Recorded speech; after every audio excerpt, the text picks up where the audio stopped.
So that was bizarre. I actually broke the news to my colleagues. So I work in a school teacher's room with Japanese colleagues. I'm the only foreigner there. And I broke the news to them. And unless there's just certain cues or body language I'm missing, they didn't particularly seem to give a shit, like at Wow. all. And it's one of those things that got me thinking, like, let's say in the US, if you absolutely hate Biden or love Biden, regardless, you're going to see reactions from people if he were to get assassinated. And so the reaction was kind of just, oh, okay. And then they went on with whatever it was they were doing. I found it shocking, just because the assassination of any world leader is kind of a big deal, but in a place like Japan, where gun violence is pretty much unheard of, it's quite surreal, and it's something that I'm still trying to wrap my brain around because I wasn't particularly a fan of his politics or him as a person. Doesn't mean he deserved to get shot in the back. Yeah, no shit. Yeah, the assassination video, it's kind of like any type of real violence is always such a departure from what you see in Hollywood movies and all that shit. But this particular assassination was just so, I don't know, it looked like a fucking high school production or something of like a loud bang. And yeah, and then I think he got shot through the heart, right? There was a hole in his heart. That's why he From what I died. saw, the first bang, it doesn't even seem like anything hits him. No, it's the second There's been one. no Yeah, reaction. So he got shot in the back and it went through and pierced his heart. Is that how it happened? I believe so. Yeah, I just skimmed a few articles on the day it happened, and then moved on to the next news article like a fucking entertainment junkie like I am. But yeah, that's as far as I'm aware. That yeah, they basically killed him pretty quickly. I think he was dead before he even reached the hospital. Even the whole thing is strange. There's just something off about the whole thing. The guy didn't run away, put no resistance up when they tackled him. And essentially, he didn't even really care about Abe's politics. From the story I heard, his mom was part of some religious organization that kind of bamboozled her out of a bunch of money. And Abe had like a 6 degrees connect, like of Kevin Bacon connection to this organization, and that's why he killed him. Like the whole Hmm. thing makes no sense. He's just like, oh, he's like somewhat connected to this vague organization. All right, I'm gonna make a gun and go kill him because my mom owes a lot of money. That's weird. That's a Yeah, weird reason to kill someone. It's like someone killing Trump because they didn't like one episode of The Apprentice that he did, yeah, and not yeah. because of his politics. Yeah, totally. Well, I guess that's the risk you take if you're some type of public figure. Well, it sounds like you wouldn't even need to be a public figure for a loon like that to come after you for such a minor thing. And yeah, the gun itself, a lot of people on Twitter were saying, yeah, people are realizing that like guns are, ninth century AD technology. Like Right. it looked like a science project. The thing that he created, it was just sitting on the ground, crazy.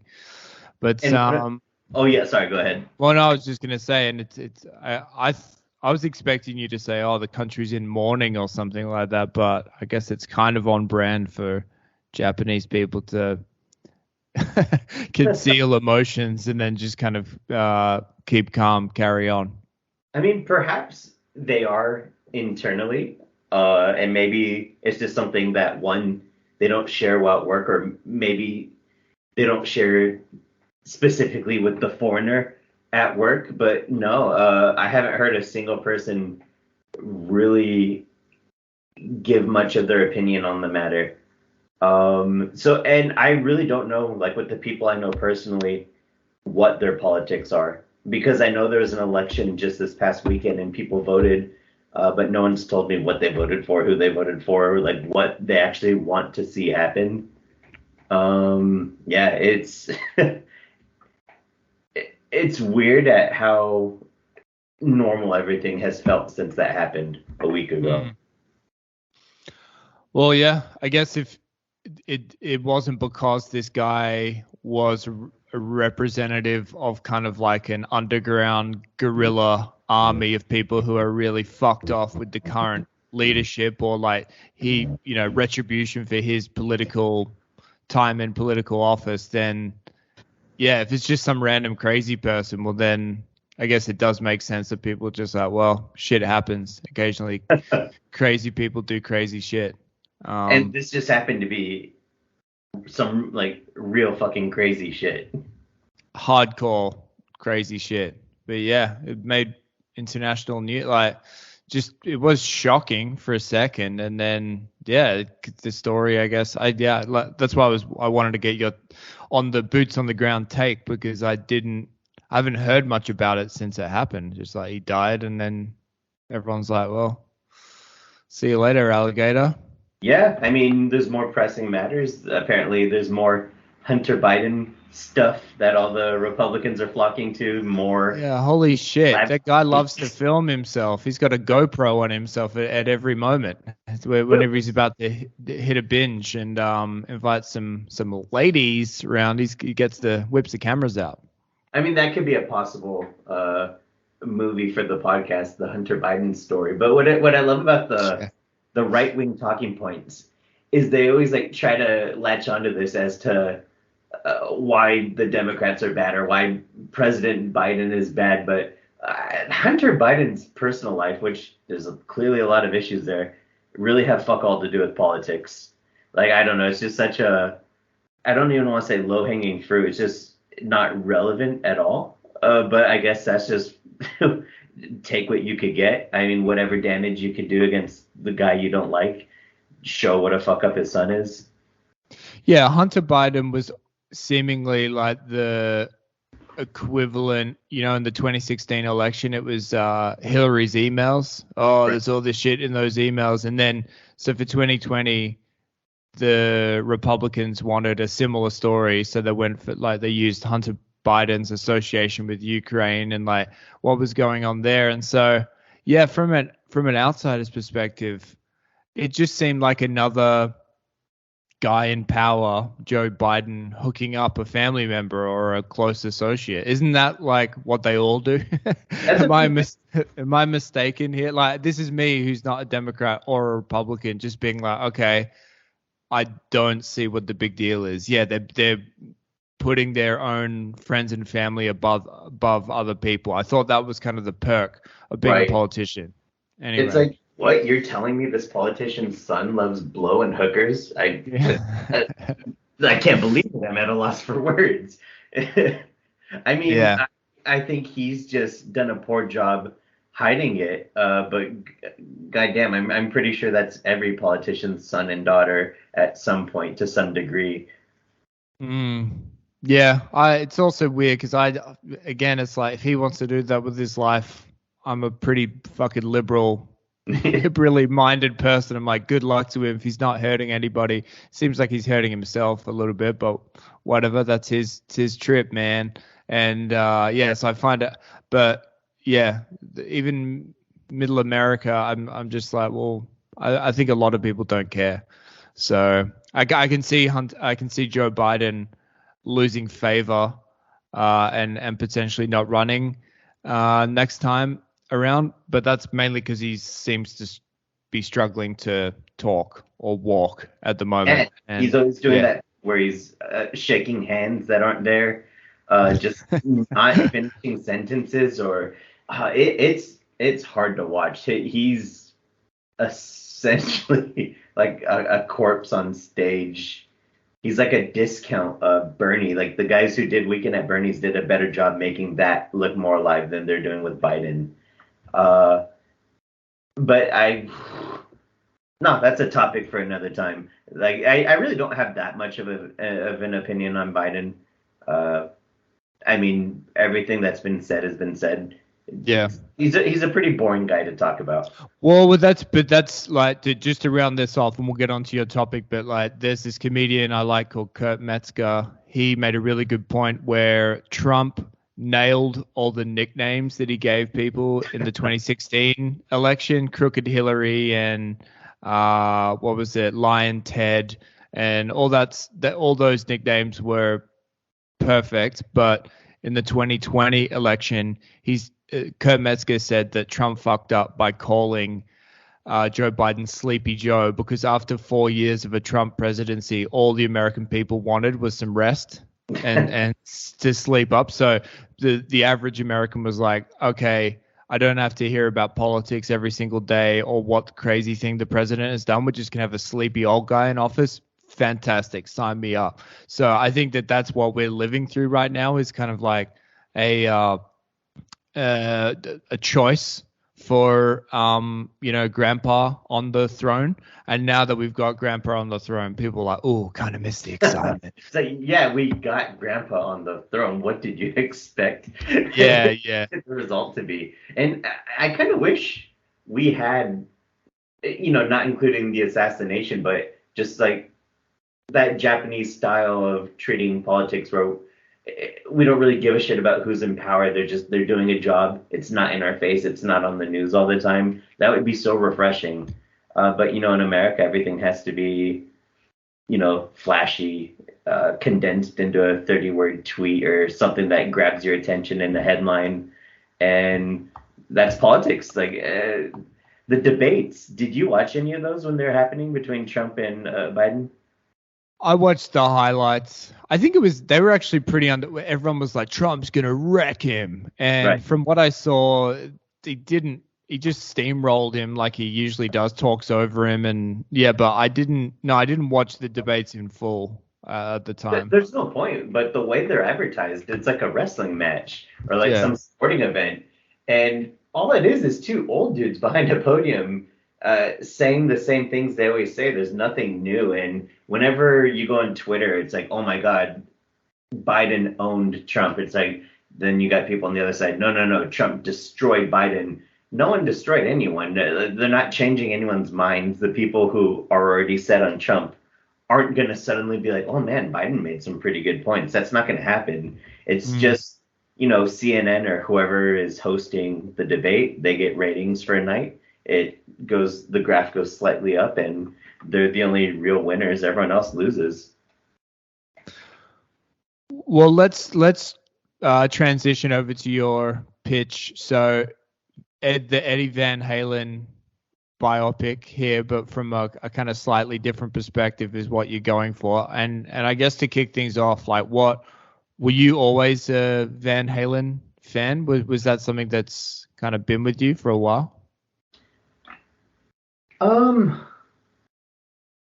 Sort of. If we consider like early teenage years, like the beginning, I guess, yeah. When I was a young kid, I kind of just listened to music passively. I didn't really know who was who or what that song was. If I heard something, I was like, oh, that's pretty cool.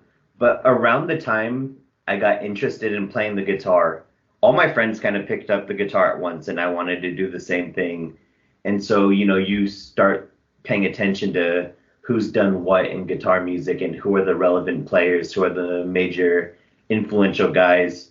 And the lists are always pretty similar. It's Eric Clapton, I don't know why, but he's always on the list. Jimi Hendrix and Eddie Van Halen. And then everyone who's come after is kind of irrelevant. It's like Eddie Van Halen's like the last true innovator in guitar.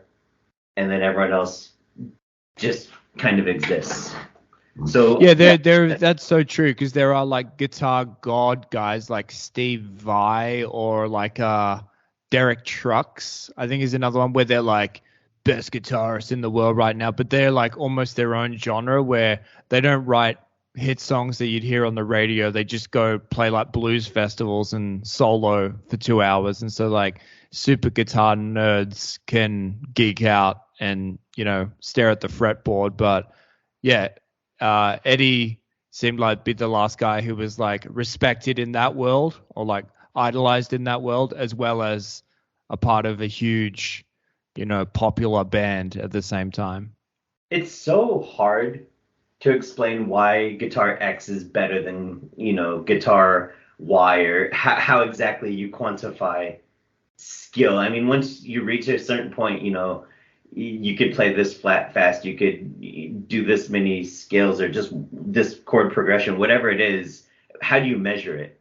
Mm. And with guys like Steve Vai, Yngwie Malmsteen, who are technically proficient, I could see why a lot of people would find it boring. Like the cliche thing they always kind of come back to is there's no soul in it. And with those guys in particular, I don't necessarily agree. They got a couple of songs that are pretty groovy and easy to listen to. Um, but there is this tendency with guitar nerds to think a song's only good if it's this fast, if it has this many notes per minute, if the solo's this long, if the scale is this difficult, if the riff is simple to play, then it's not a good song. Uh, I don't know. There's something to be said about striking that balance between like deceptive simplicity, a good melody, a good hook, as well as being technically proficient. And I think Eddie Van Halen's kind of the perfect balance of all of that because he's not the fastest player. There's people who are probably faster before. I mean, there's probably classical guitarists who fingerpick who are way faster than he is that no one's ever heard of. And then there's, you know, the Steve Vai types who came after who were influenced by him, who looked at what he did, and what they took away from his playing was the speed. And that's kind of their whole thing. So for me, it's the riffs, the melody, the attitude, the technical proficiency, the innovation, all kind of rolled into one that make them special. Yeah, and so we discussed this a little bit in our IG DM, but you kind of explained that you're sick of the standard musical biopic, and you gave the recent Queen Bohemian Rhapsody movie as an example, which I didn't even see. I was kind of just even watching the trailer made me feel kind of nauseous of just how predictable and boring because you know, like the whole, you know, leading towards it's always the cheesiest of cheesiest things where you kind of like you're getting a window into the kind of private heartbreak or turmoil of someone, and then the kind of like the money shot, if you will, is like when he steps out at Wembley Stadium and like conquers that crowd. We will rock, like it, and it's just like, yeah, I can watch that on YouTube. I can watch the live real thing.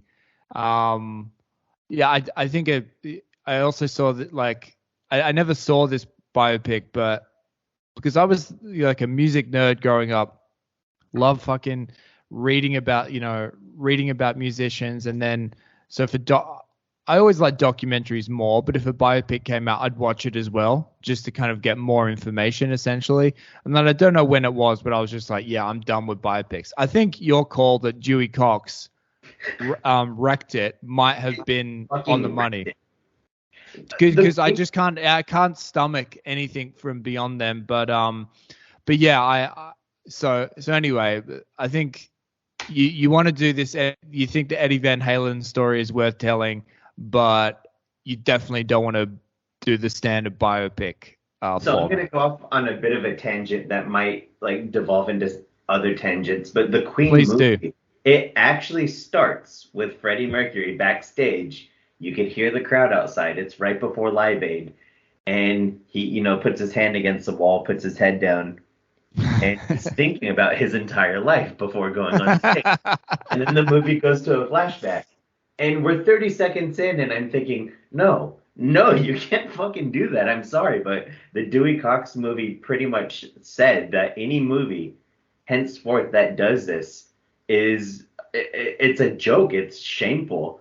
And this movie, you could replace the names Freddie Mercury with Dewey Cox, and the movie would be almost identical. The beats are all there.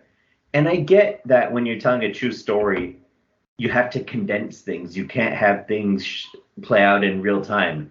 However, anyone who knows a musician or just knows how the world works understands that the way the movie depicts songs being written is not how a fucking song is written ever. Yeah. There's a scene in the movie where Another thing the movie does, oh my God, it makes sure each member of the band has equal screen time and equal dialogue in any given scene just so no one feels left out. So it has this really weird editing that is headache inducing. And Freddie Mercury shows up to the recording studio and everyone's huddled there. Like, hey Freddie, we've been thinking when we do our songs, the crowd, they get really into it, and wouldn't it be cool if like we could give a song that they're a part of, and within 10 seconds they write "We Will Rock You," like it just in real time, and like yeah, like what if like we stomp and we clap, we stomp and like we clap, like yeah, do that, and then the guy starts playing the drums, he picks up the guitar, he's like, oh that riff sounds nice, do it again, and it reminded me of how they write songs on It's Always Sunny. But the whole point of It's Always Sunny is those songs are dog shit. It's only cool to the people like Charlie and Dennis who aren't aware of what is or isn't good. And this is like a $1 billion movie that people love, and it blew my mind. Yeah. Yeah, so you referenced Amadeus, the 1983 movie, as kind of like that would inform the tone of your kind of EVH or biopic movie. And I hadn't seen that, but I watched the trailer on YouTube last night. It looks fucking awesome because I didn't really know the Mozart. I've always just known Mozart as a name, really. I couldn't even reference the specific pieces of music connected to Mozart. I knew like Mozart, Vienna, a long time ago. They were the few things in my head. So, but that looks like a fucking awesome movie. And like, yeah, what are some like I said, I've just seen the trailer. Why should people watch that?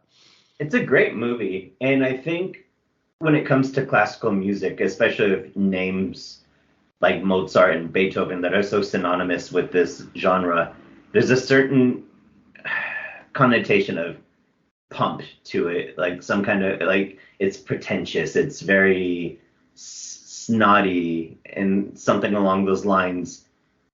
But when you see Mozart the person, he's an ass clown. Like he's shameless, he's farting all the time, he's a pervert, he's an alcoholic. And it's like, well, yeah, that's probably how he was. This dude's the greatest fucking musician of his generation. He can afford to be that. Why wouldn't he be that? He's only important to us now, a couple centuries later looking back. But at the time, he's like, yeah, I'm gonna, crank a song out, like get fucked up, like try to sleep with this governor's daughter, see if she's into my farting. Apparently he's a big farter. He wrote letters about farting and he was farting. And the movie didn't touch on that too much, but apparently that's something Mozart was into. Which, yeah, that's pretty rock and roll. And that's something a lot of biopics fail to do, especially with rock musicians. They take like the rock out of it, like everything that makes rock and roll out of it. And I think a straight up adaptation of EVH would be a terrible idea because I could already see it in my head how they would approach it. Came to the U.S. as an immigrant with no money, struggled. He was picked on as a kid. He played guitar and changed the world with this style, but then he had alcohol. It's no different from any other music biopic. So depicting it from the perspective of someone else who's looking at EVH from the outside and is incredibly jealous of him, the same way that Salieri was bitter and jealous of Mozart, to me, is the better way to tell that story. Yeah. So yeah, Amadeus, it's you mentioned it's told from the perspective. Who's the other guy? Is he another composer? Okay, and was he a real figure, a real composer as well, or a composite character? I think it's possible he might have been composited from other characters, but there was a real Salieri. The movie is heavily fictionalized because I could be confusing things. It's been a while since I've seen the movie, but the movie implies that Salieri murdered Mozart out of his jealousy, and I don't think that's something that's ever been proved in real life. Yeah, like Mozart's death, I was just reading on Wikipedia last night. There's mystery surrounding it, but yeah, so it seems like they've just run, was it Milos Forman, the director or writer, whoever made that movie kind of just ran with it. So, But yeah, so for your Eddie Van Halen story, you'll do the Amadeus move and kind of tell it from the perspective of like a jealous fellow guitarist in the 70s in LA. So I just picture it. Yeah, I mean, in the early 70s, music, just daily new genres are being invented, new acts are coming out that are changing the world. Everything is so fresh, and LA especially, like that's the scene where music is happening.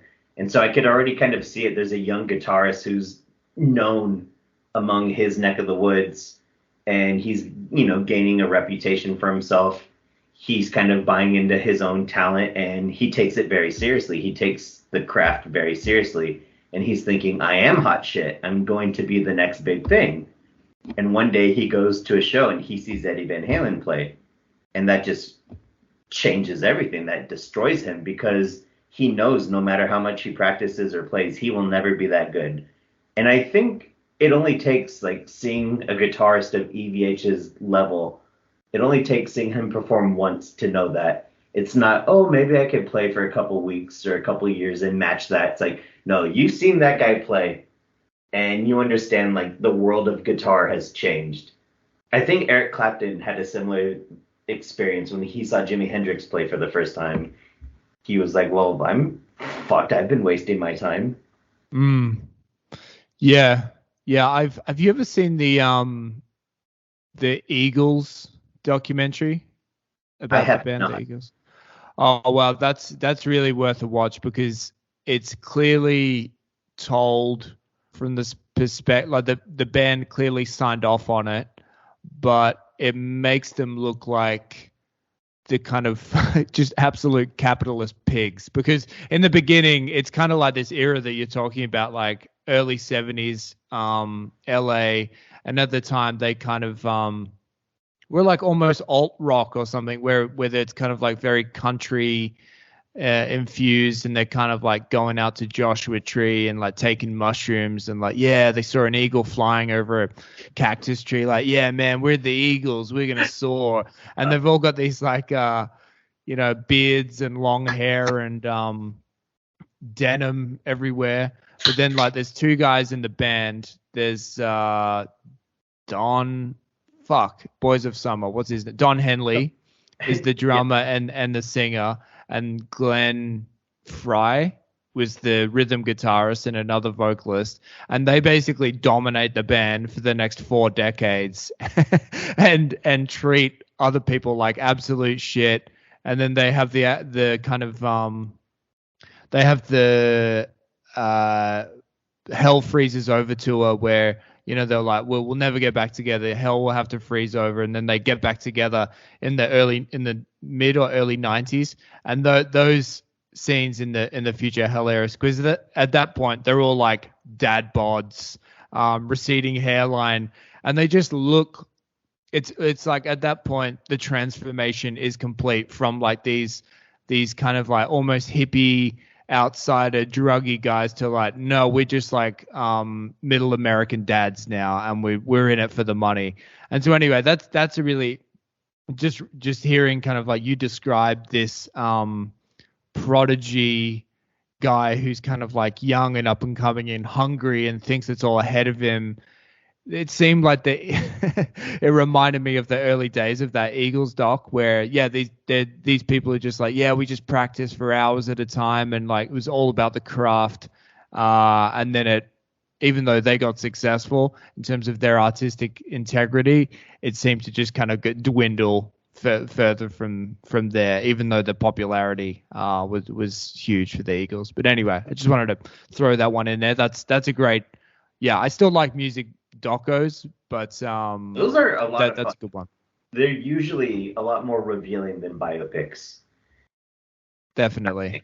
And just more fun because it's real. And with musicians, they're not actors. They're not trained to speak in certain ways. So often when you see them not in their element, they're the most awkward, strange, terrible people you could imagine. Like every interview I've ever seen of Eddie Van Halen is a complete disaster. He's such a weird dude. But, fuck it. He's a guitar god. You don't really care about the way he talks. And fuck, what was on my mind? What was I just thinking? Apparently he couldn't even read music, so I could also picture that really pissing people off, like traditionalists or people who put in the work. They look at it as in step one, step two, step three. You're not allowed to bypass steps. If you want to be a good musician, you have to learn how to read notes first and then work your way up. And then there's this guy's just like listens to it once, figures out how to play it. So you were saying to me that you're thinking like you tell this story in the early days of, like the couple years before the first Van Halen record is released, and so the main character is this side composite character who could be a bunch of other like famous 70s California guitar guys. And what are the main kind of beats of the story? Is it all about kind of their relationship, him and Eddie Van Halen, or is it just more from a distance? What are you thinking would be like the story? I think, unlike Amadeus, in which Mozart actually is quite a prominent character, I would keep Eddie at a distance, almost like this unattainable thing, but also like this omnipotent presence that's always there, that's always like looking down on the protagonist. And it would be this protagonist trying to reach this goal that's just not obtainable. It's almost like the opposite of Rocky. In the first Rocky, yes, he loses, but the whole point of the movie, he goes the distance. You're there for his training to see how he goes from, being some schmuck on the streets to being a name that's taken seriously. And it's like this guy's trying to have his Rocky story, but it's just one failure after another. And like I don't want to beat up this fictional man too much, but I feel like there's probably musicians out there who have had this happen to them. Yeah.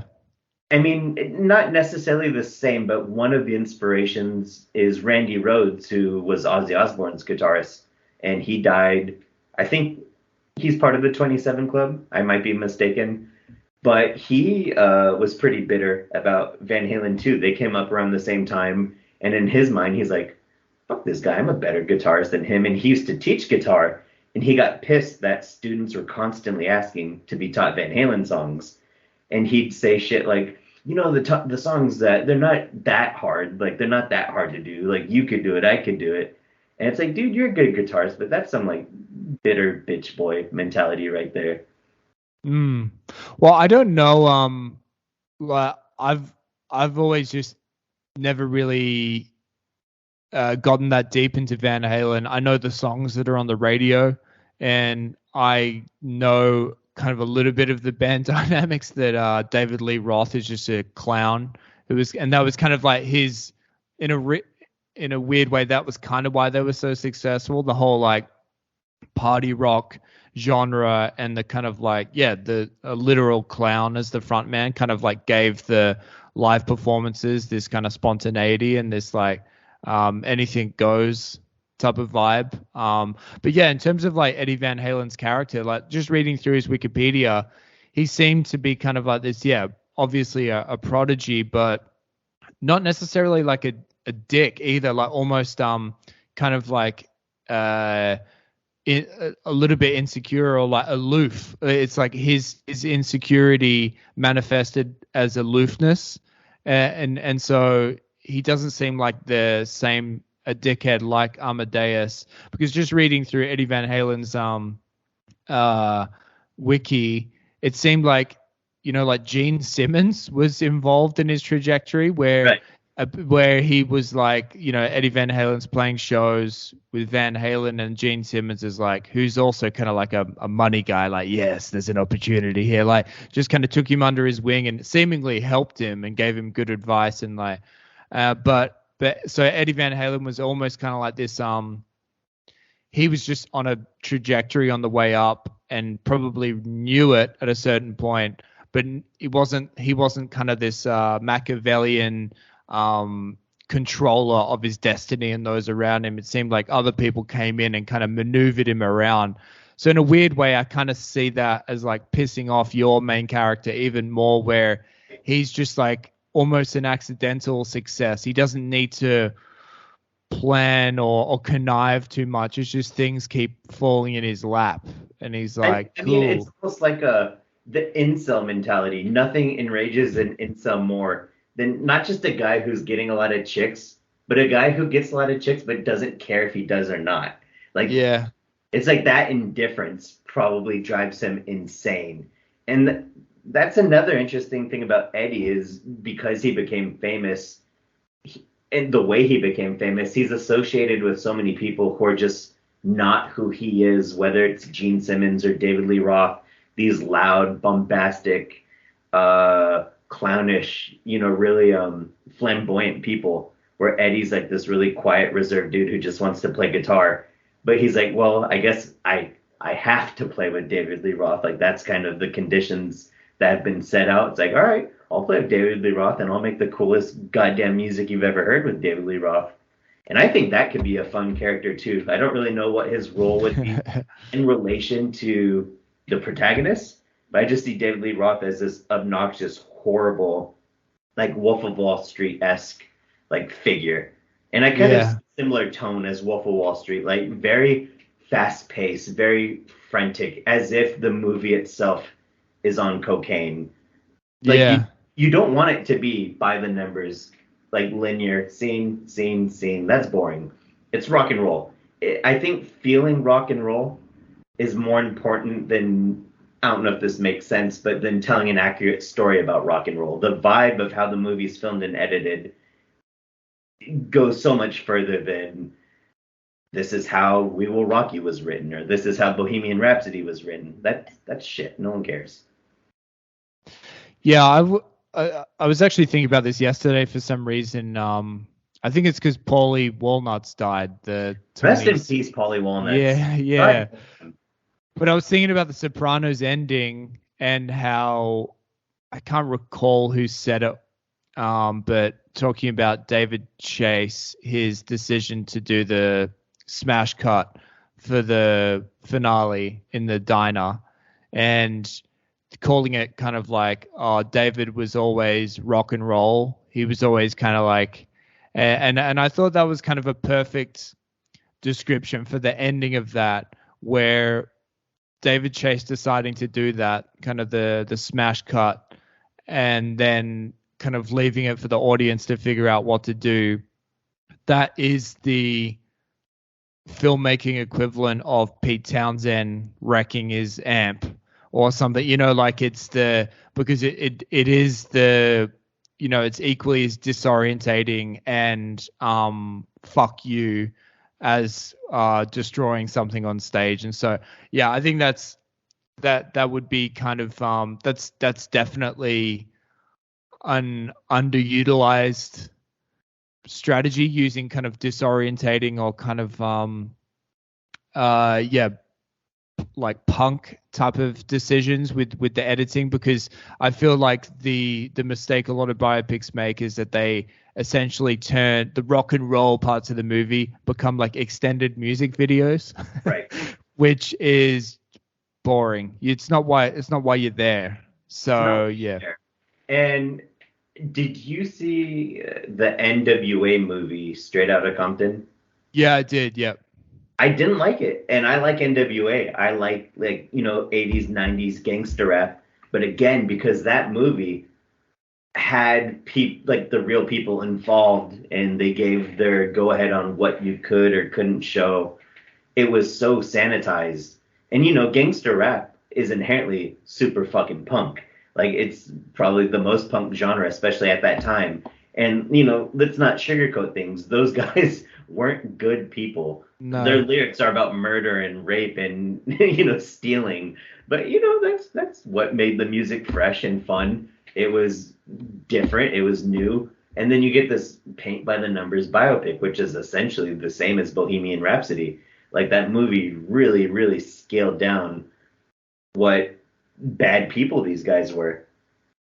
Well, yeah, and I think, but in a nutshell, this is why your movie would kind of be impossible to make, because it's if it's like Eddie Van Halen is somewhat involved, then the Van Halen fans are going to be like, oh, great, let's watch this. But then you're like, oh, by the way, he's kind of just this, he's kept at a distance. He's this figure. It's really about this other guy, or maybe the real, it's more about just the fact of the struggle of being the artist who got there 5 minutes after, just bad timing type of story, and like kind of how you slide into despair and self-doubt, and like, you know, just the concept of like, why do I need attention? You know, the kind of perennial question of someone who creates something, where it's like, what is wrong with me that I need public validation for this, and I'm not a functioning member of society, or I struggle to be one. And whereas like the NWA thing, or that Jimi Hendrix movie that came out with Andre 3000 as Jimmy, that looked like shit. I've only seen a few clips on YouTube, and it's all about, use his songs in the movie.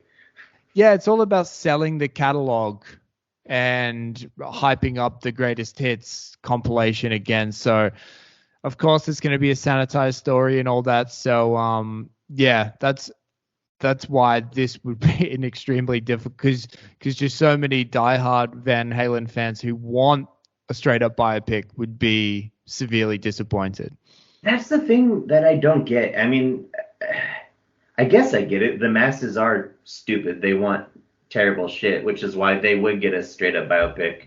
But I think of me, I want to see something new. I don't want to just see the same thing again. But I guess I don't represent the masses. But I did think about this, the impossibility of this movie. And one of the questions we ask is, you're given $100 million, who's directing it, who's writing it?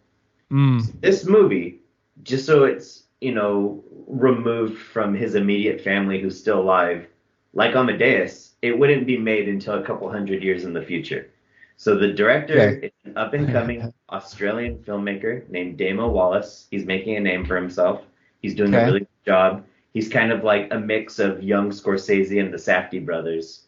So he's given $500 million to make this movie.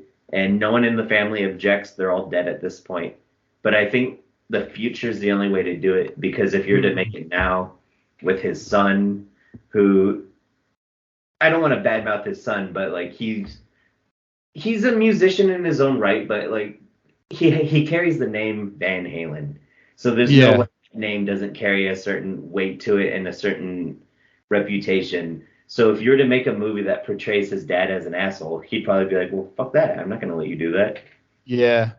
Yeah, he seems like he gets so much, well, because he played in the band, right, before Eddie died. And so I think there's like that, not just a familial or kind of kinship, or like, oh, we'll give him some good grace. It was like the direct connection. Clearly a good musician, but like nowhere near the level of his old man. How could you be? But and his dad is my favorite musician of all time. The last thing I'd want is for people to think, oh, what a prick. However, I'm thinking of what makes an interesting movie, and just telling about an immigrant kid who learns how to play guitar. That's fucking boring. Yeah, and also I think that you could, like I was saying before, I don't think that I think it would be a stretch to turn even a fictionalized version of Eddie Van Halen into a complete asshole. You could use the David Lee Roth guy to be the ultimate douche, and then Eddie Van Halen. Maybe an interesting idea would be if the main character in your story tried to start a more serious band with Eddie Van Halen. Like initially, maybe he tries to directly compete. He creates kind of like a poor man's version of a party rock band and gets absolutely nowhere. So then he's like, if you can't beat him, join him. He starts writing serious, really what he thinks are really good songs, and kind of pitches it to Eddie to be like, let's start a band together. And Eddie Van Halen could kind of be into it, be like, yeah, there's a future in this. But then Eddie Van Halen just says, no, I'm going to keep working with Roth, and Gene Simmons is going to help me.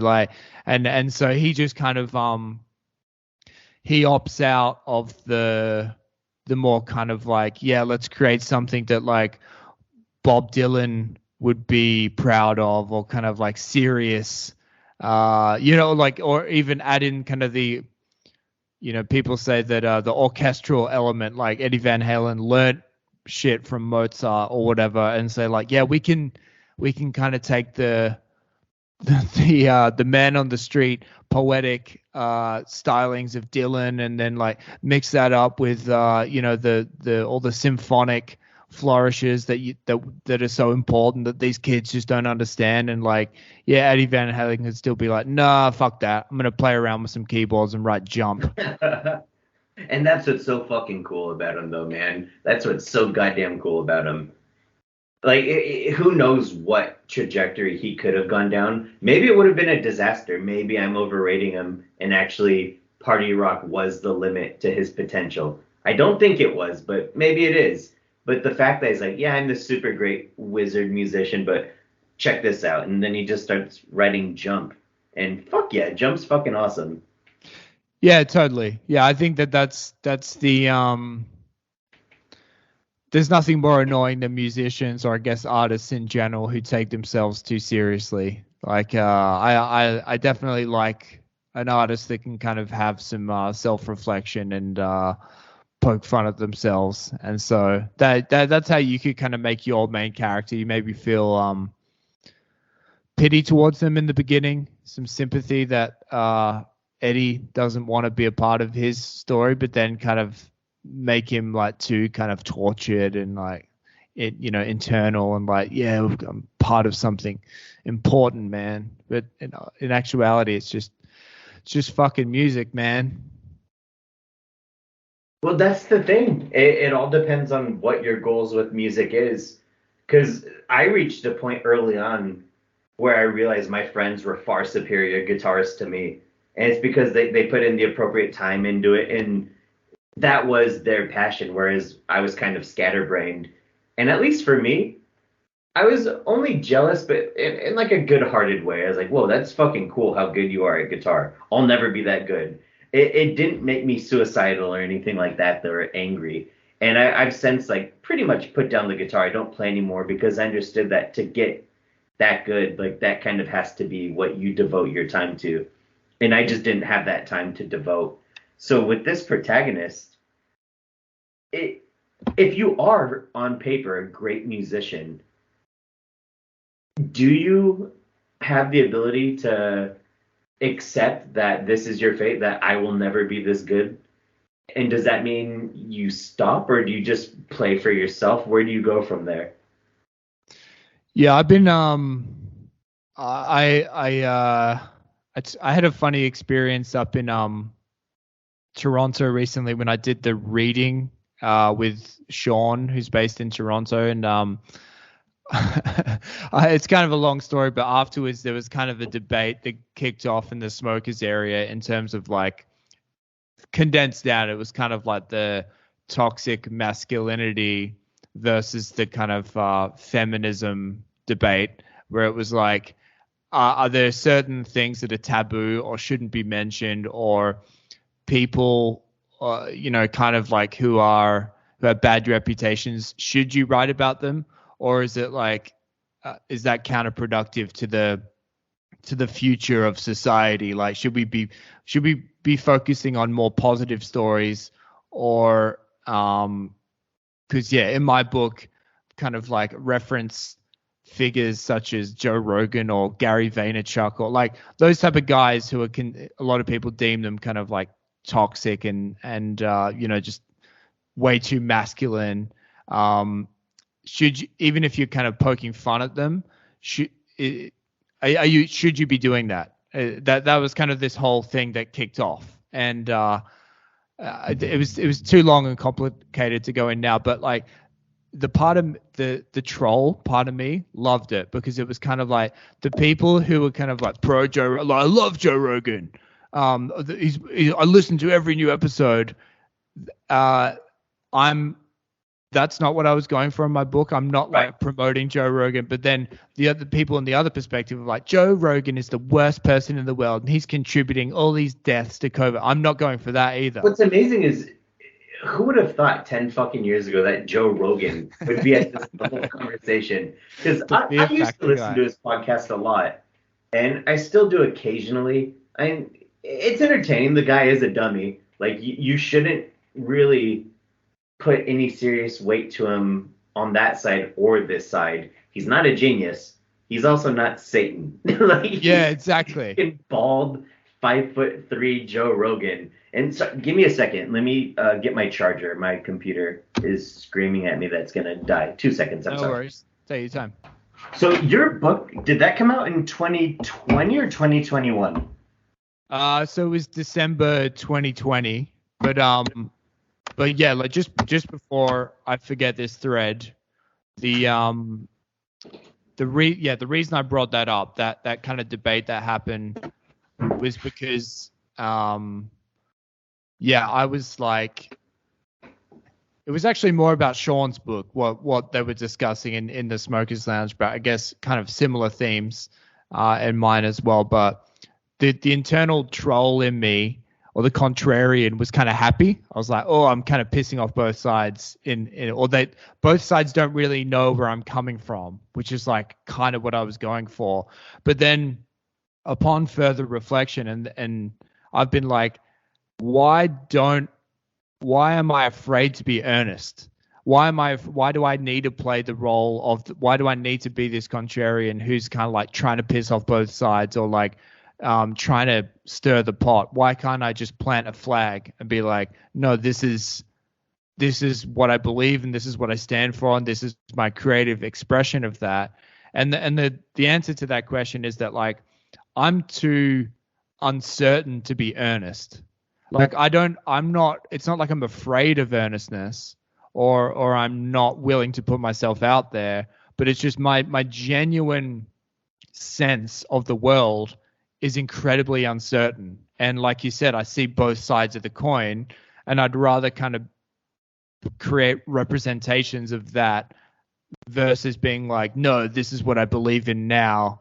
And but yeah, I do, there is a part of me that kind of hopes as I get older, I do develop more kind of genuine wisdom, and I do develop more of a kind of like this is how I see things.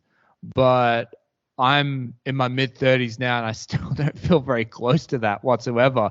So I think that's why I've got the knee-jerk. That's why I've got the knee-jerk reaction against things that take themselves too seriously most of the time. Sometimes there's a purity of expression that's very appealing, and even if I don't agree with someone's take on things in their book or their album or their stand-up or whatever, if they're coming at it honestly, their version of honesty, then I can kind of appreciate it.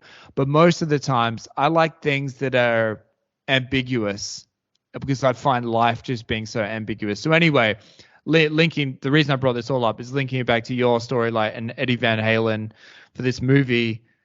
The guitarist, main character guy, he's someone who's kind of like pushing for earnestness, but I think that music, it can be like incredibly haunting and direct and deep and rock you, but then other times you hear something on the radio and you want to have like smash a few Bud Lights and go on a speedboat around the lake. Like, it can be completely frivolous or the most deep thing.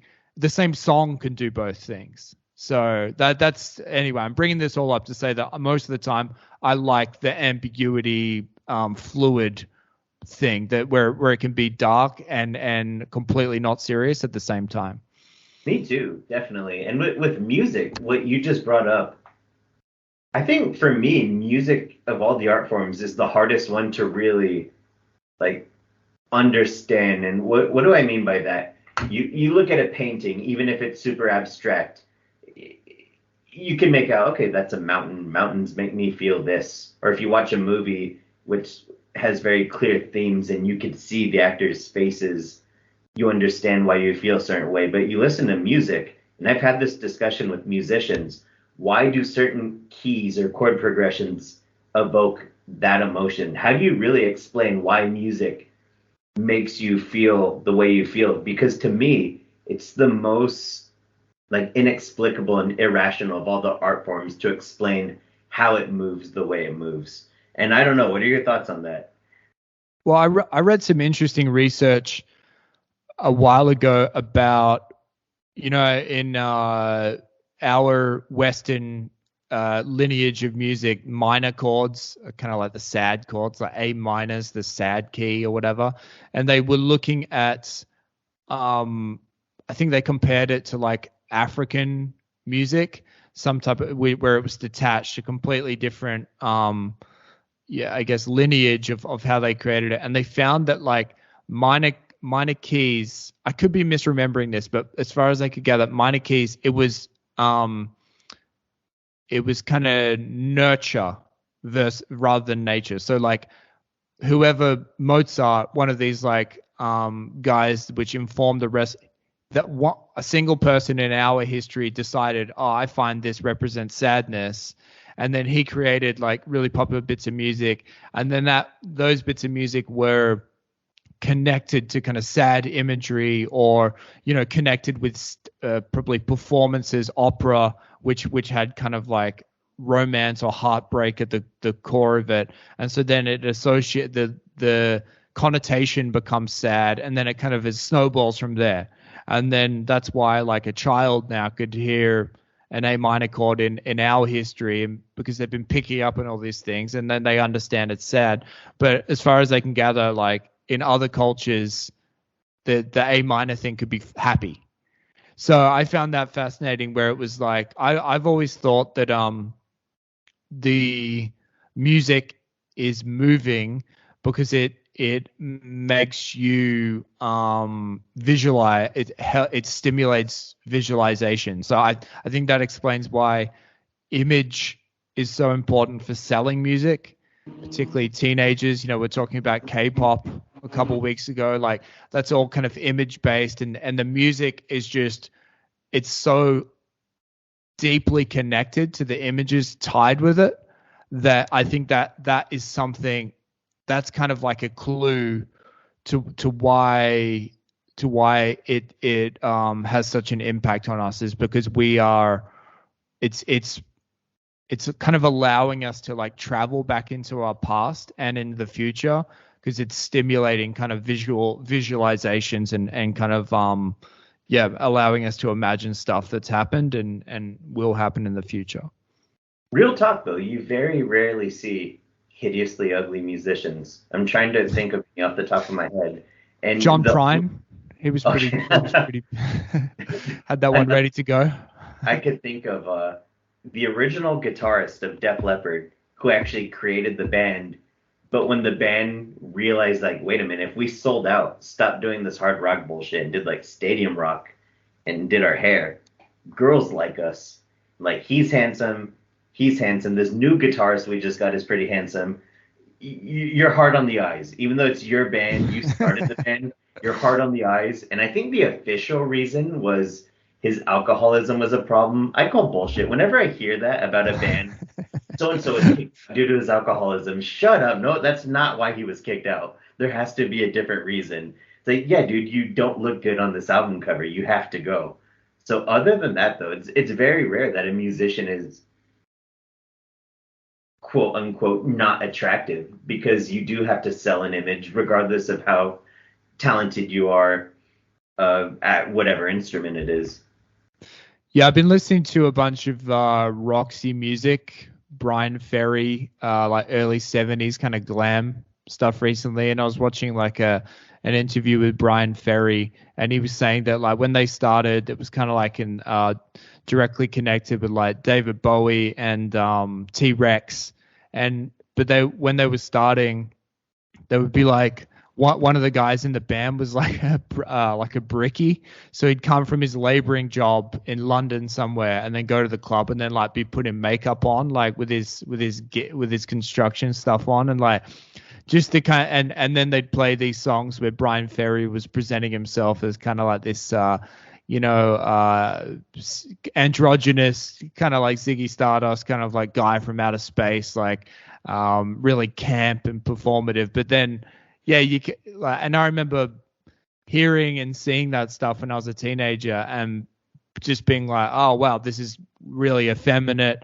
It was kind of not popular at the time when I was a teenager. I wouldn't be into that. But then you get older, you realize, yeah, these guys are they're trying to get laid. At the time, this was what you needed to do to attract the fairer sex. And so, yeah. David Bowie is, I mean, he's a weird looking guy, but he is sexy. Like, that cannot be. 100%. Everything about David Bowie is sexy.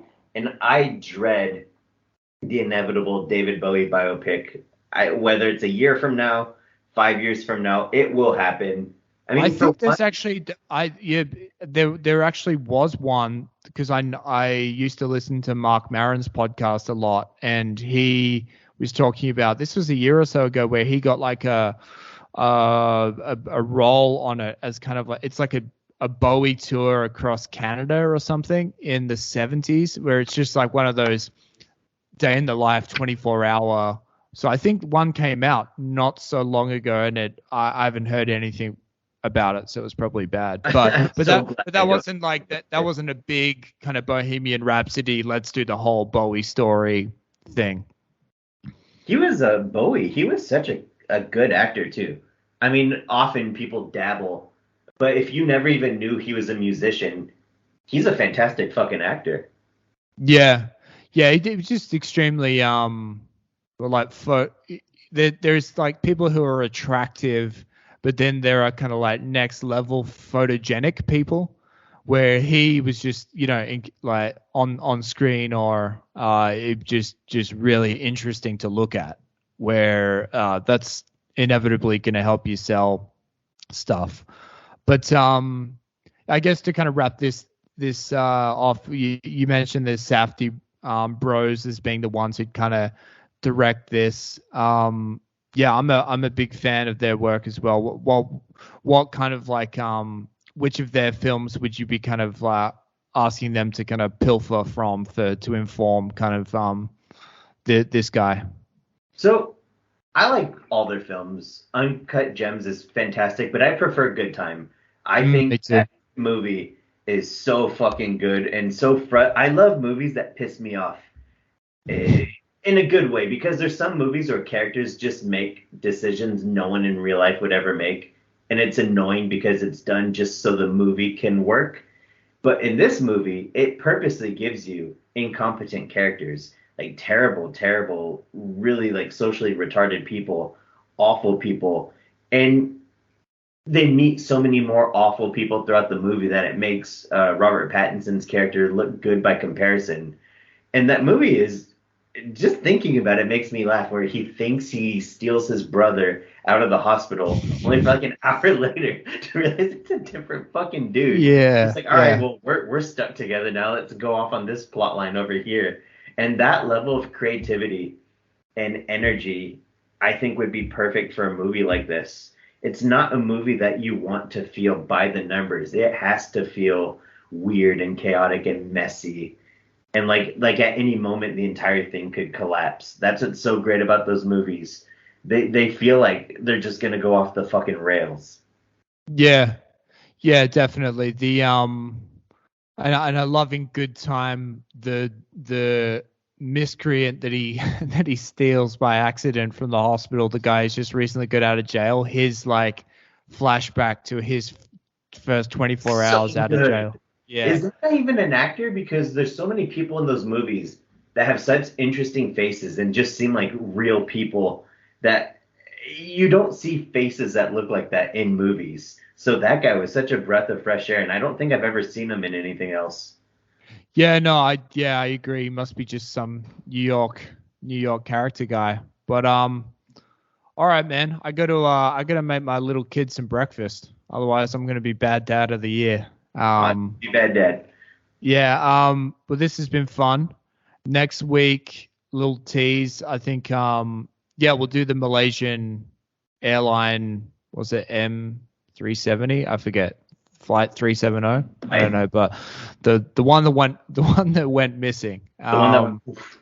I when I was in Toronto recently, I was staying with a buddy, and he was telling me, I was asking him about like since weed became legal in Canada, what's been like your most paranoid, I got too high story. And he said that him and I think this might have actually predated the legalization, but he said him and his old roommate a while ago they made their own edibles at home. The standard story of like, I think one cookie should be fine, but they dosed themselves way too much. Didn't hit them until they were in public. And he said he was the way he told the story is fucking hilarious. He said they went to like some cafe, when you're like, all right, we just need to go get a coffee and chill out before our dinner later. So they went somewhere, and he said where he was sitting was kind of like the area where they keep all the sugar and the kind of creamer and where people need to, after they get their coffee, they come. And so he's standing there trying to relax and read the newspaper. And he said he just felt people hovering behind him. And he thought people were just kind of like watching him going like, this guy's too high. But of course they're just getting their fucking sugar for their coffee. So he's in this hyper vigilant, paranoid state. And then he goes to read the newspaper. He said, like, on page 3, it was like he's reading the news article, like Malaysian airline flight missing, 370 people presumed dead. And he hadn't heard the story yet, and he's like showing it to his friend. He's like, "Is this fucking real? Am I losing my?" Yeah, exactly. So anyway, that was one where it was a very interesting story to follow along at the time, and then the aftermath was pretty fascinating as well. So that's next week. Yeah, I can't wait. All right, thanks, buddy. Yeah, go feed your kid. Yeah, I will.